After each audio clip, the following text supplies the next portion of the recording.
L'invité de BFM Lyon, Cédric Lessec, bonsoir et Bonsoir. merci d'avoir accepté notre invitation. Vous êtes le directeur des relations extérieures et de la diffusion du musée des Confluences. Première question, évidemment, assez simple vu le contexte.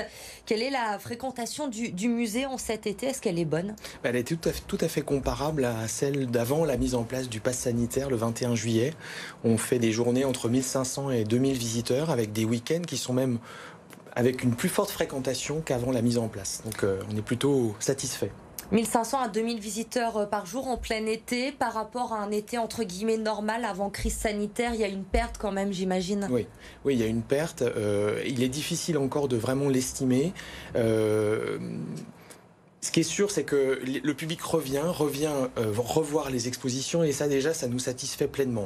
On va en parler avec la mise en place du pass. La météo capricieuse en juillet, beaucoup de pluie dans la métropole lyonnaise, ça vous aide aussi, j'imagine. Il y a moins d'activités en extérieur, on se tourne vers les musées. Vous savez, c'est un temps de musée quand il pleut et quand il fait chaud d'ailleurs, parce que là, il fait très chaud. Donc vous êtes gagnant sur tous les plans. Je ne sais pas, mais en tout cas, c'est un temps où il faut venir au musée. Et là, il fait très chaud. Il y a une alerte orange canicule, alerte jaune. C'est le moment de venir au musée. Est-ce que le profil des visiteurs a changé avec cette crise sanitaire? On le sait, il y a moins de touristes étrangers. Vous constatez une évolution dans le public qui vient découvrir le musée des Confluences? En fait, pas fondamentalement. Il y a 2 tiers de public rhône-alpin, métropole et Auvergne-Rhône-Alpes, et 1 tiers de publics nationaux et internationaux. Alors, il y a moins de touristes internationaux, évidemment, mais ils sont quand même là, pays limitrophes, essentiellement. Il n'y a pas de problème avec les touristes étrangers, la mise en place du pass sanitaire. Ils sont au courant, ils ont leur pass sanitaire aussi. Dans l'ensemble, plutôt. En fait, ça se passe plutôt de manière très fluide, avec le public français d'abord. Il y a beaucoup de compréhension du public et une certaine bonne humeur. J'ai pu assister moi-même à l'ouverture du public ce matin avec les équipes et ça se passe très, très simplement, de manière très fluide. Il y a certains passes étrangers où il n'y a pas de QR code. Par exemple, les Américains, dans ce qu'ils nous présentent, il n'y a pas de QR code. Donc on fait du cas par cas et il y a une certaine tolérance pour des publics qui viennent de loin nous voir quand même. Mais on est vigilant, bien sûr. Bien sûr, il faut s'adapter. Évidemment, la situation est compliquée pour tout le monde. Vous le disiez, depuis le 21 juillet, vous êtes soumis au pass sanitaire. Comment ça se passe? Ça y est, c'est rentré dans les mœurs. Les gens savent qu'ils doivent présenter leur pass sanitaire ou vous avez encore des difficultés avec certains visiteurs? Alors, ça fait presque 1 an et demi, au fond, qu'on adapte des protocoles petit à petit. Bien sûr, par exemple, concrètement, c'est des renforts. C'est 3 personnes, 2 agents d'accueil, 1 agent de sécurité qui ont renforcé l'équipe, des terminaux qu'on a dû recycler pour équiper le personnel. Mais concrètement, ça se passe de manière très, très fluide. Il y a quelques cas, mais vraiment, je crois qu'il faut presque pas en parler au point que tant c'est marginal. Moi, un exemple quand même. Hier, il y avait un monsieur qui était venu avec son épouse. Son épouse n'avait pas de passe avec leur petit garçon. Il était très agacé qu'il puisse pas rentrer avec son épouse et son petit garçon. Et en fait, l'équipe, très pédagogue, lui a expliqué quand même que c'était dommage de repartir sans que le petit garçon ait pu voir le musée. Et il est rentré avec lui et ça s'est très bien passé. Il s'est même excusé d'avoir été un peu nerveux avec l'équipe. Donc oui, ça se passe bien. Oui, c'est important de parler, de communiquer, d'avoir de la pédagogie. Est-ce qu'il a été envisagé à un moment pour le musée des Confluences? On sait que dans certains établissements de santé, notamment, qui doivent aussi présenter un pass sanitaire depuis le début de la semaine, sur certaines terrasses de restaurants, il y a des possibilités de faire des tests antigéniques, il y a des laboratoires qui s'installent. Est-ce qu'à un moment donné, peut-être à la rentrée, s'il y a plus de fréquentation, vous vous êtes dit... Pourquoi pas ne mettre à disposition des visiteurs qui n'auraient pas de passe la possibilité de faire un test antigénique au musée? Alors d'abord, le pass c'est une chose, mais il y a aussi effectivement des tests. Ils peuvent présenter un certificat d'infection, ça c'est une chose. On a mis en place autour des bassins d'ailleurs du musée ce qu'on appelle des temps pour vous qui permettent à l'extérieur, pour ceux qui n'auraient pas le pass, de ne pas repartir complètement déçus de leur visite au musée. Donc il y en a un le matin et un l'après-midi. Après, je crois que c'est pas le rôle d'un musée. Il y a un certain nombre de pharmacies qui, sur rendez-vous, ou d'autres lieux qui s'organisent pour tester. D'ailleurs, je crois qu'il y a un très grand nombre de tests qui sont faits. On s'est posé aussi la question de savoir si c'était... Au fond, on ne s'est pas posé la question. Le musée n'est pas un centre de vaccination comme il n'est pas un centre de test. Voilà.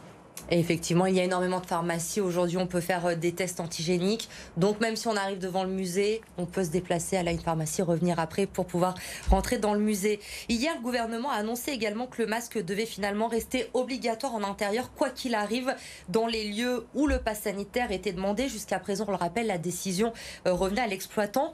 Ça se passait comment au musée des Confluences? Est-ce que vous aviez autorisé d'enlever le masque depuis le 21 juillet ou vos visiteurs le gardaient? Finalement, ça ne change rien. Non, tout simplement parce que la préfecture nous a demandé que les visiteurs conservent leur masque, étant donné le taux d'incidence. Et puis, il y a une certaine logique. On ne peut pas demander au personnel d'avoir un masque et des visiteurs qui soient démasqués. Le personnel est dans l'ensemble vacciné, mais l'obligation sera effective au 30 août. Et voilà, il y a une certaine logique à conserver le masque. Allez, on va parler un petit peu des expos quand même de ce musée des Confluences. On va sortir un petit peu de cette crise sanitaire. En ce moment, parmi les expos qu'il y a en cours au musée, une Afrique en couleur qui se termine le 22 août. Oui. Vous pouvez nous en parler un petit peu? Alors une Afrique en couleur, vous savez, l'art africain, on a l'image d'un art qui est d'arts qui sont noirs, qui sont patinés, qui sont... Et au fond, les arts africains sont des arts de la couleur. Des Touaregs aux femmes Mbélé d'Afrique du Sud, la couleur joue un rôle symbolique, rituel, politique aussi en Afrique. Alors que l'image qu'on s'en fait était véhiculée par la photographie en noir et blanc et dépouillée par les collectionneurs, un art qui était réduit au noir et au blanc. Là, l'exposition montre des couleurs éclatantes en fait. Et on le voit sur les photos qui passent en ce moment, effectivement.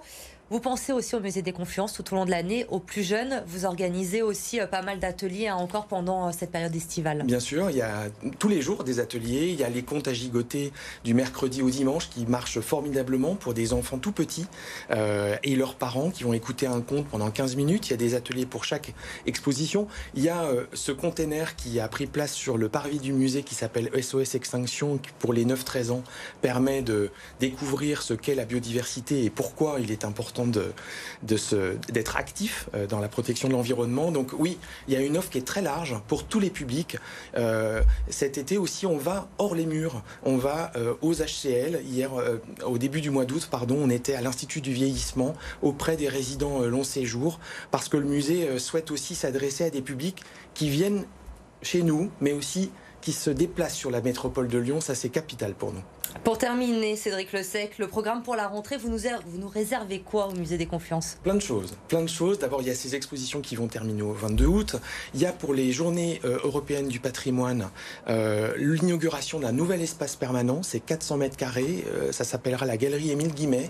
C'est une sélection de 250 objets ou spécimens des collections du musée. C'est comme si vous rentriez dans les réserves du musée pour montrer leur diversité.